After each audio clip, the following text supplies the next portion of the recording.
Good morning. It's Theresa, Ketofatgurlnomore.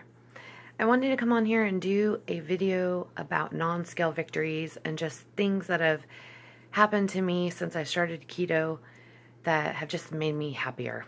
So I made a list, so if I look down, it's because I'm looking at my list, okay? So excuse my ugly glasses. Okay. So the very first one I put was I've been able to help people out, encourage people, giving people advice, and I've been coaching people in my daily life on the phone and different friends. I've been able to help people on Instagram, and I've been able to help people here on YouTube and also on Facebook. People say that I'm encouraging them just by seeing the weight loss. So that has been awesome for me because I am the type of person that loves to help people. So any way I can. Before I got on keto, I still am, but I'm not really doing it anymore. I just take the product. I was a Thrive promoter. I'm not at it anymore. But being able to help people make them feel better was like, I want to say that's the start for me. When I was doing that, that got me to see what it was like to be able to help people to get healthy. And so that kind of like paved the way for me to start keto and start this channel. So my second one is, so the other day, my daughter was standing next to me, my youngest daughter, my 14-year-old. I was in the mirror. I think I was messing with my hair or something. And she goes, "Mom, I can see your collarbone." And oh my goodness, that just made my day. Even though my oldest daughter said, "You can only see it if you move forward." Oh my God. Anyways, my youngest daughter saw it and so did I. So I don't know if y'all can see it. It's right there. Okay, y'all, there was a huge layer about that big of fat sitting on top of that collarbone before, and now the layer is thin, so I'm happy about that. Okay, what else? Oh yeah, this is a big one for me. Anybody who's ever been morbid obese would understand this one. When you're sitting down and someone walks up to you and they want a hug or they want to shake your hand. Before, I would lean forward for a hug. They would bend down, or I would just push my hand out, to shake their hand.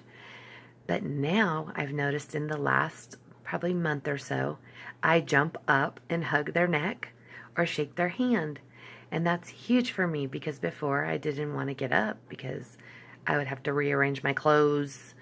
Just so many different stupid things that only fat people think about. It just stinks to realize all the things that I used to think about that didn't even matter. Like, nobody's looking at you anyways. But another one, I didn't write this one on my list, but this is another one I was telling my mom this morning. I look down all the time to see my stomach and it's not there. I have to literally lean forward to see my stomach when I'm standing up, but I always expect it to be right there because it was literally up here to right below my boobs, and now it's like down. Sorry. Okay, that was another non-scale victory. It wasn't on my list. Okay. Oh, I'm walking again. That's a cool one. I'm walking. The most I've done so far was 4 miles. I didn't walk today, though. It's raining. Okay. Oh, I want to leave the house now. Before, I was always depressed and sad and miserable and pain with my fibromyalgia, and I didn't want to leave the house ever. I'd send my husband to the store. The only time I would go to the grocery store is if I had like a lot of groceries to buy, or if I need to go to Walmart and get a bunch of stuff. Okay.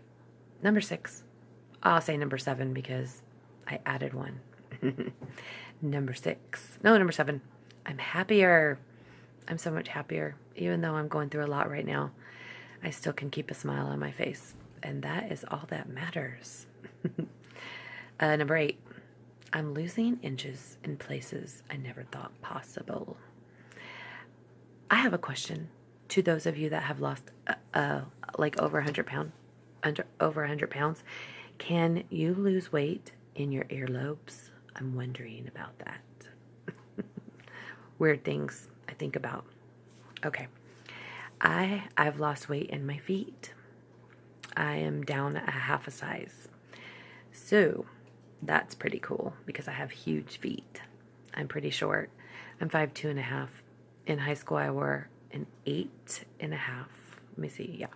After I had my first daughter 25 years ago, I went up to a 9.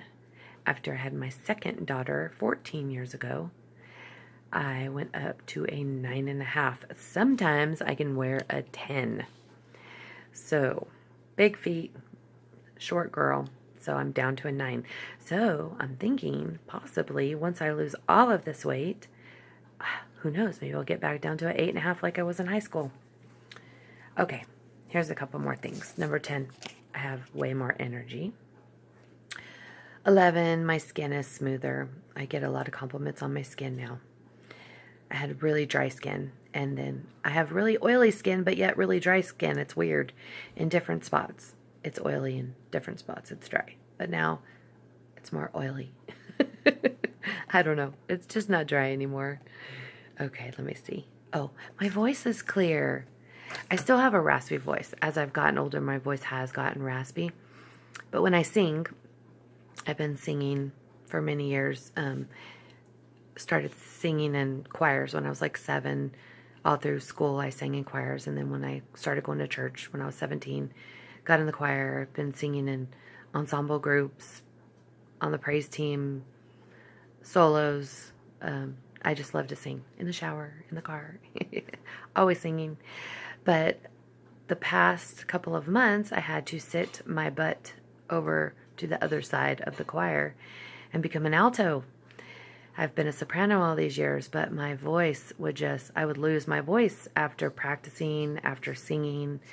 I don't know, maybe it's because of all the water I'm drinking now, which I was drinking a lot of water before, but this is 32 ounces, and I drink about 3 or 4 of these a day.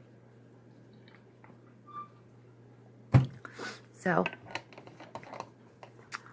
sorry, I had to take a drink break. So anyways, yeah, my throat is clear. My voice is clear. Not just my throat, but my voice, my vocal cords. Because now when I sing, I'm being able to hit notes that I wasn't hitting before. So that's really a nice thing. Let me see what else. Oh, my allergies are way better. Before I got on keto, I was going to all these allergy specialists, and they were trying to figure out what was wrong with me.